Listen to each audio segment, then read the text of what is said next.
Daghang salamat kayo kay Mayor Duterte. Kay noong November 8, 2013,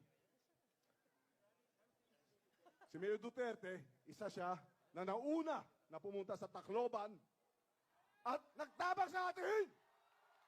Yun ang malasakit. Maraming sinabi, maraming batikos, pero nakita po natin, saksi po ako sa malasakit ni Mayor Duterte.